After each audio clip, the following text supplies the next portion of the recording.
मेरा नाम प्रतीक है और ये मेरे लाइफ का फर्स्ट शो है। ऐसा नहीं कि यहाँ पे लाइफ में फर्स्ट टाइम मैं यहाँ पे आया हूँ। मैं जो हूँ काफ़ी ज़्यादा ख्यालों में रहने वाला इंसान हूँ। तो जब मैं वहाँ से यहाँ आ रहा था तब भी मैंने अपने दिमाग से कहा अपने पैर को कि यार तू काँप जाना वहाँ पे जाके, लगना चाहिए फर्स्ट शो।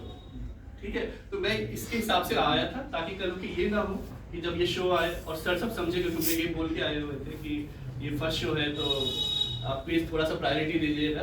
तो ये ऐसा ना हो कि कल ये बोल के ये तो स्कैम है। यही सबसे बड़ा स्कैम है इस साल का, जाते जाते आखिरी दिन में ये इंसान आया, ये कापा नहीं और ये बोलते चला गया। और कहीं हो सकता है ये स्टेज पे ये कहीं रील फेमस हो जाए और दूर बैठा कोई कांग्रेसी खुश हो रहा हो कि देखो इस बार स्कैम हुआ, इसमें कांग्रेस का। ठीक है, तो चलिए मैं थोड़ा सा अपने बारे में बताता हूँ कि मैं एक कोशिश की है मैंने कि मैं इस तरीके से आपको बता दूं 5 मिनट के अंदर में कि मैं कहाँ से आया हूँ और मतलब क्या क्या मेरे शौक रहे ताकि आप सब मुझे जान पाएं। तो मैं केंद्रीय विद्यालय जो स्कूल है वहाँ से पास आउट हूँ। तो वहाँ पे जब पढ़ता था तो वहाँ पे काफ़ी कुछ हद तक मुझे खेलना काफ़ी ज़्यादा पसंद था कि चेस में नेशनल लेवल प्लेयर हूँ और साथ में पढ़ना काफ़ी पसंद था। आशिकी आप सबकी तरह इतनी ज़्यादा मुझे पसंद कभी उस समय तो बिल्कुल नहीं आई थी। तो पढ़ने के लिए मैंने खुद को मोटिवेट करने के लिए क्या किया था, एक शायरी लिखी थी। तो वो जैसी भी है आप सबको अच्छी लगे तो बताइएगा। तो कुछ इस तरीके से थी कि कर ना पाए जो कोई, कर ना पाए जो कोई वो तुम कर डालो, कर ना पाए जो कोई वो तुम कर डालो, भर के ज्ञान का भंडार देश का उद्धार तुम कर डालो, भर के ज्ञान का भंडार देश का उद्धार तुम कर डालो। किसी से ना हारो, किसी से ना हारो, हरदम सोचो कि तुम्हें आगे ही है बढ़ना, हरदम सोचो कि तुम्हें आगे ही है बढ़ना, फिजिक्स केमिस्ट्री और मैथ्स का बेटा तुम्हें बनना। क्योंकि इंजीनियरिंग मेरा पैशन था इसलिए लाइन लिखी थी कि फिजिक्स केमिस्ट्री और मैथ्स का बेटा तुम्हें बनना। पढ़ाई के तुम सपने देखो, पढ़ाई के तुम सपने देखो, पढ़ाई ही एक खेल, पढ़ाई के तुम सपने देखो, पढ़ाई ही एक खेल, अगर तुम में एक बार लगन जाग गई तो फिर सब तुम्हारे सामने है, फिर सब तुम्हारे सामने है। ये सब खुद में जोश डाल डाल के इंजीनियरिंग में तो पहुंच गए। वहाँ पे हमने सुना था कि एक ब्रांच होती है मैकेनिकल, वहाँ एवरग्रीन ब्रांच है, काफी हरियाली होगी, तो शायद कोई हो तो यहाँ पे कनेक्ट कर पाए। एंड जब वहाँ पे मैं इंजीनियरिंग में पहुंचा, मुझे आज भी याद है अपना जिस दिन मैंने कॉलेज में एंटर किया था, 120 लड़के बैठे हुए, 120 लड़के। पहले मुझे लगा कि शायद हो सकता है लड़के और लड़कियों अलग अलग रख के कुछ बातें बता रहे हो, but then I came to know ये मैकेनिकल ब्रांच है। वहाँ पे जब मैं गया हूँ, एक मैडम है वहाँ पे अटेंडेंस शीट लेके उन्होंने रखी हुई है।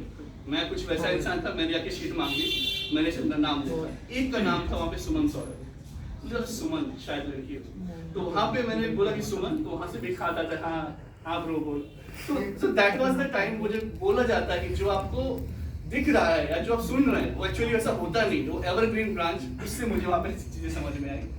बट ठीक है, अगेन इंजीनियरिंग मेरा पैशन था, तो वहां पर भी अब वही है, मशीन से प्यार होने लगा है ना। अब वहां पे आशिकी वगैरह अगेन वहां तक मैं कनेक्ट किया ही नहीं था। तो इस पे फिर मैंने सोचा कि थोड़ा बहुत लिखने का वहां पे कोशिश की, कुछ ऐसे लिखा था, एक शायरी थी। आपको समझ में आया कि मैकेनिकल इंजीनियर ने लिखा होगा, उसमें फ्रेम क्रेन इस तरीके के वर्ड्स काफी आए हैं। तो ऐसे था कि रिम झिमा के बरसती हुई रेन हो तुम, रिम झिमा के बरसती हुई रेन हो तुम, मेरे चश्मे का फ्रेम हो तुम, मेरे दिल को संभालने वाली क्रेन हो तुम, पत्थर की मूरत हो तुम, बहुत ही खूबसूरत हो, पत्थर की मूरत बहुत ही खूबसूरत हो तुम, और मेरी जरूरत हो तुम, सिर्फ तुम सिर्फ तुम सिर्फ। तो ये एक डेडिकेटेड था, एक्चुअली सबको लगा आशिकी पे है, बट वो जो मैं पढ़ रहा था ये उस पे थी। इसके बाद फिर अब मैंने वही पढ़ने का शौक था, बट कि मैकेनिकल पढ़े पहुंच आईटी पे। सो आईटी में फिलहाल मैं वहाँ पे टेक्निकल लीड हूँ। वहाँ जब पहुंचे तो वही कहते हैं ना कि आईटी में भी आई कहीं नहीं टकराई, तो अनफॉर्चुनेटली वो भी नहीं हुआ। और फिर पढ़ने का शौक था, तो again I came to Delhi for UPSC. तो यहाँ पर जब मैं आया, अच्छा इसमें सबसे मजेदार बात ये थी कि when I was in final year, मैं फाइनल ईयर में था, तो थर्ड ईयर में था, मेरे एक दोस्त ने शादी कर दी। कह रही हो कैसे यहाँ प्यार नहीं हो पा रहा है, वो शादी करके बैठे हुए हैं। और अभी कुछ दिन में पहले मिला तो ऐसे करके बच्चे चाचा चाचा, ठीक है। तो वो भी एक फेज होता है। अब वो भी जब देखा मैंने, तो उन्होंने मुझे बोला कि यार तू कब कर रहा है शादी, रिलेशनशिप पूछते हैं तो फिर वैसे दूसरे जो दोस्त ने बोला कि वर्मा जी कब कर रहे हो शायद, तो मैंने कहा कि यार देखो जिसका भी होगा अच्छा कर्मा एक दिन वो अपने आप ही बन जाएगी मिसेस वर्मा। फिर बस एक आखिरी शायरी को इस तरीके से कि अब एक ख्वाब होता है ना कि अब आपको पता नहीं चलता है कि आप स्कूल लाइफ में पढ़ गए, आप खेल रहे हैं, आप ये सब फील्ड उतरे नहीं गए प्यार मोहब्बत वाले, और उसके बाद फिर मैकेनिकल इंजीनियरिंग आपका अलग ही कनेक्शन चल रहा है, लड़कियां वहाँ भी नहीं है तो जिसके लिए माहौल होता है। बट फिर किसी ने कहा कि अच्छा एक मतलब ख्वाब में सोचता बहुत हूँ, तो मतलब ख्वाब में कोई ऐसी हो वो आए किसी दिन और यू नो जब वो प्रपोज करे तो कैसे करे, क्योंकि मुझे ही नहीं पता है कि वो कौन है जिससे जाके मैं प्रपोज करूँ। तो वो सोच के मैंने एक शायरी लिखी थी, वो कुछ ऐसी थी कि तेरे बिन सब कुछ सुना सुना है, तेरे बिन सब कुछ सुना सुना है, किसी खुशी का होना भी ना होना, तेरे बिन सब कुछ सुना सुना है, किसी खुशी का होना भी ना होना, पर फिर भी हम जी रहे हैं इस सांस में, पर फिर भी हम जी रहे हैं इस सांस में कि कभी ना कभी तो तुम आओगी हमारे पास में, पर फिर भी हम जी रहे हैं इस सांस में कि कभी ना कभी तो तुम आओगी हमारे पास में और कहोगी इन प्यार प्रति आई लव यू।